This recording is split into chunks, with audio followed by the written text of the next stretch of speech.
Hi again, welcome back to my channel.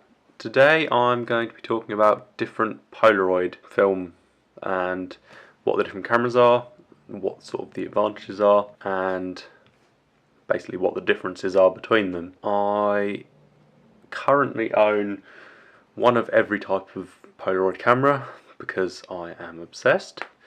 The one that I don't have actually is the new one, the one step, so the I-type cameras, mainly because I'm a little bit of a skeptic with them. They seem like good cameras and the film's cheaper, which is definitely a bonus. I have played with the new One Step Plus and was very tempted, but then remembered that I actually own an SX70 which has autofocus and I've got a flash for it, so it's what's really the advantage. I mean, having manual settings and things is nice, but yeah, maybe in the future I'll buy one. Depends how I feel about it. So we're going to start with SX70. So this is a weird camera. I've talked about it before. It's a lovely camera, so it's beautifully made, so well engineered, everything's been thought out sort of perfectly. It's autofocus, which I love, and while I'm talking I'll pop up some images that you can see, just so you can sort of get an idea of sharpness and things like that. All of the images for this will be, they'll all be on the new Polaroid Originals film.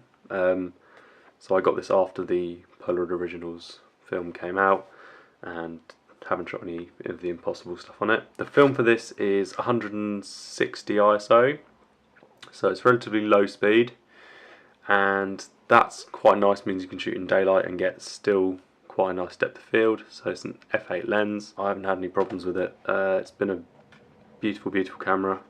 I've got pack loaded in here at the moment as well.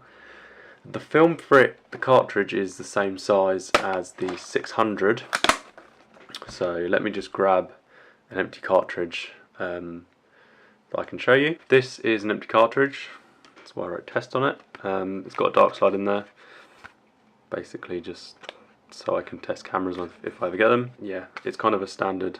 This is the Polaroid square size, and you do need to know the differences between the 600 and the SX70 film. You can't really use them interchangeably. You can use the 600 film in SX70s, but only if you use the ND filters, which I haven't used yet, so I don't know how good they are. And that's basically because the ISO of 600 film is 600 or 800, I can't remember. It's sort of 2 stops higher than SX70, and basically even if you put the exposure compensation wheel on this all the way down to dark, and it's still not going to be dark enough, and that's kind of annoying. That's one of the advantages of the Mint flash. You can use 600 film without the NDs, and the flash will compensate accordingly if you put it on the right settings. But yeah, it's just the standard box that you get. I do miss the Impossible, the sort of quotes and things that you get on here. So if Impossible are watching this, please put the quotes back. They were really good. I like those. I sort of started getting into Polaroid film just as they were starting to kill that off, and I miss it, and I liked it. It was quite fun. So yeah, that's the SX70. Boxes are red. It's a good way to remember. SX70 boxes are red. 600 are blue, and Spectra is green. I-type is yellow, but I don't have one of those. So that's the SX70. It's the oldest one of all the cameras I'm going to show. The SX70 is sort of the original. It's the original with integral film, which is what these are. So it's not peel apart. It does everything together, which is nice. But yeah, let me go grab the next one, and yeah, I'll talk about that. So this is the 600 I've got. It's a very basic camera. I got it at Boot Fair for £2, I think. No idea if it worked. but looked like it was in good shape and seems fine. It's fully automatic. To open it, you do have to open that and it pops up. So pretty much all 600 cameras look like this. Small differences. So this has got a close-up filter. Close-up, it basically just slides a piece of plastic in front of the lens, and you can focus from 60 centimeters to 1 meter and 20 centimeters, which is nice. I mean, the rest of it is 1.2 to infinity, so it's kind of free focus. You do have lighten and darken option here, so lighten and darken. But other than that, fully automatic. Flash is automatic, it's always on. There is a way to get around it. You've got two buttons here, so you've got this big yellow one which does both, and then you've got this little tiny one here which you push that down, it will just take a picture and won't flash. So if you know you don't want flash, little one there, and that does the job. It's a very basic camera. This is pretty much what the original 1 Step 2 was. It was one of these. Yeah, nothing too exciting. Tiny viewfinder window, which is just a window.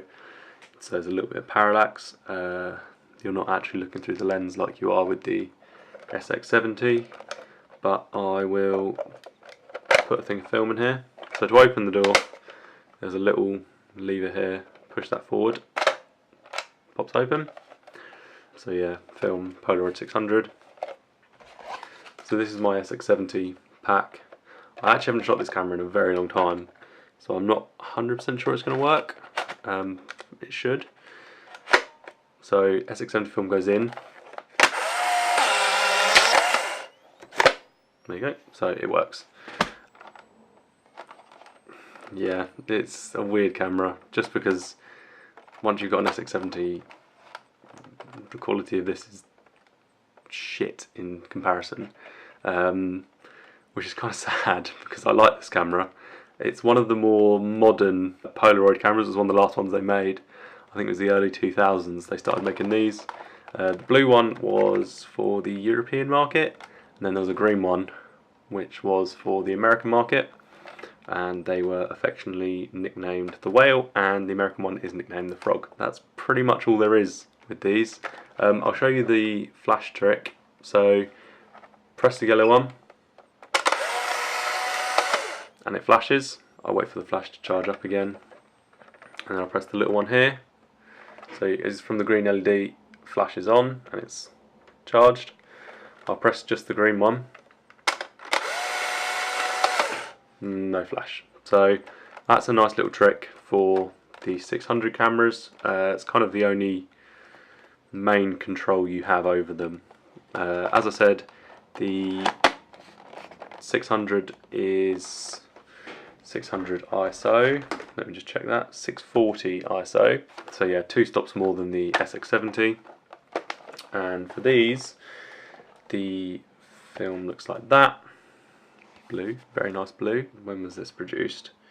So this is 0817. I haven't shot 600 in a while.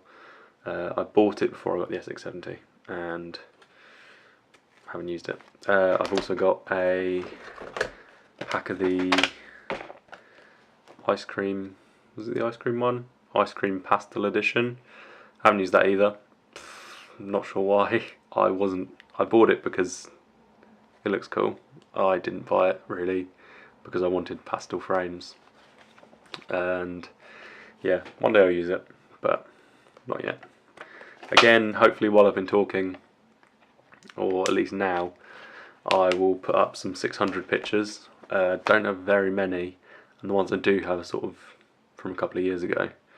But you get an idea, they're kind of free focus, so it's pretty much everything is in focus. And yeah, basic shots, basic Polaroid camera. I will say no more, and we'll move on to the next camera. So the next camera is Spectra camera. Film packs are green, so you can know. I actually bought 3 of these in the last week or 2 weeks. There's been a lot of problems with Spectrafilm, and from what I've heard it's something to do with the pods, but yeah, if you can get it, it's quite nice. They don't support, Polaroid don't support Spectrafilm like they do with the 600 or SX70, mainly the 600 because it works in their cameras, but I really like it. I haven't had any problems. The cameras generally you have more control, so I'll grab the one that was the kind of the first Spectra camera that I got, talk you through it. So this is the Polaroid Pro Cam. I affectionately call it the Polaroid Robocop because I think it looks like Robocop or a Terminator or something like that. This was a weird camera. I'm not quite sure how the mirror configuration is, just because it's slanted. So as much as I like this camera, I would love to tear it down and see how it works. But anyway, take Spectrafilm, button here at the front to release it. Spectrafilm is wider than the 600, so this is more obviously a rectangle than the 600 or SX70 is. But I'll pop this in.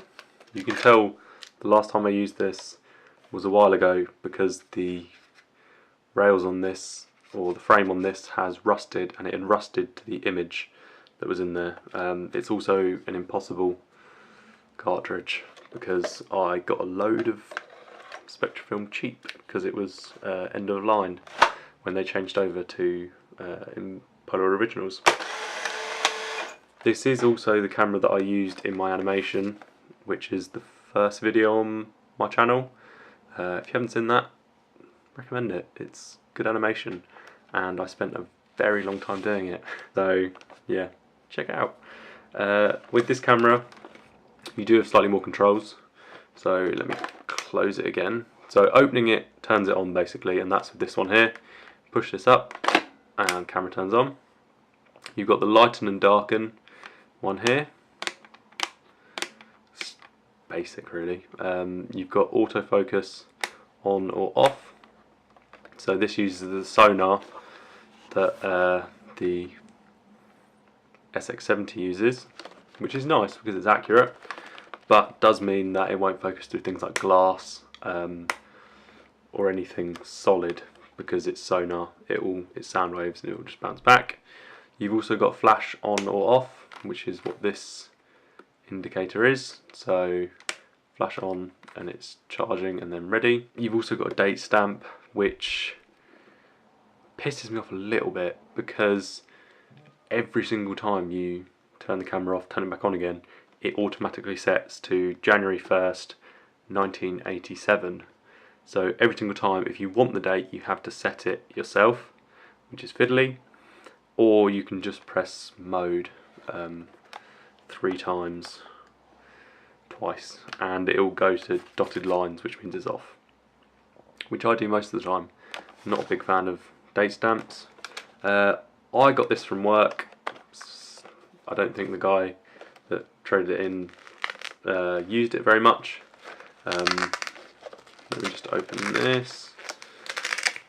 So it comes with this snazzy little accessory, which is a little sort of macro tool. This is kind of redundant for me, and it's a little bit fiddly to get on. So it just sits in front like little goggles, which I like. It looks kind of cool, and it will close as well like that, so you can leave it on. But yeah, kind of redundant for me, seeing as I've got the Polaroid Macro 5, but nice feature to have, I guess. They just also peel off. So this is sort of more like an SLR. You're not looking through the lens, you're looking through this little window here, and if you move the little eyepiece, it jiggles about. If you have it at a weird angle, you can't see very clearly through it, which is very annoying. But anyway, yeah, it feels like an SLR. It's not. When you focus, nothing happens when you half press. There you go, took a picture. So yeah, it's a nice camera. As far as I'm aware, this one has a glass lens. As I said, the SX70 also has a glass lens, and the 600 has a plastic lens. Hopefully, again, while I've been talking, I will pop up some pictures. I'll also say while I'm here that the ProCam has a tripod socket, and as do most Spectra cameras, I believe, as does the SX70 and Polaroid Macro 5. Yeah, they're nicer sort of all-round cameras because if you want to use it on a tripod, you can. Let me just grab this ridiculous beast. So yeah, both the same film format, SLR viewfinder. Big difference. I mean, it does have a lens turret in there, so kind of understandable. But hopefully, again, while I've been talking, I have put up some pictures. You can get an idea of what the Spectra film looks like, slightly different size, and slightly different sort of look to it. A lot of the Spectra shots were taken with the older Impossible film, sort of the final version of the Impossible film before they changed, and that's because I could get it cheap and I'm tight. So I got 5 boxes at the start of the year and I finished them over the summer, so I had to wait until I could get this again. But this is also 640 ISO, so good all-rounder. Nice that you can control the flash, so in daylight you can have the flash off, and when you need it you can put the flash on. ISO on this film doesn't really matter because you can't use it in any other cameras, you can only use it in the Spectra cameras. But yeah, nice to know what it is, just in case you want to do studio portraits maybe. I mean, for the Polaroid Macro 5 it's useful because you can trigger strobes. With these you can't, which is kind of annoying. But I will... yeah. So one thing I forgot to mention, so I'm editing this back in, you only get 8 shots in each of these packs. So there's 8 pictures per pack, and they work out to be about £2 an image, which is quite expensive, but it's Polaroid. It was always expensive. But yeah, forgot to mention that, so hopefully I edited this back in somewhere and it's useful. So yeah, thanks. I'm not going to talk about Instax because, well, I have the Instax Mini and the Instax Wide.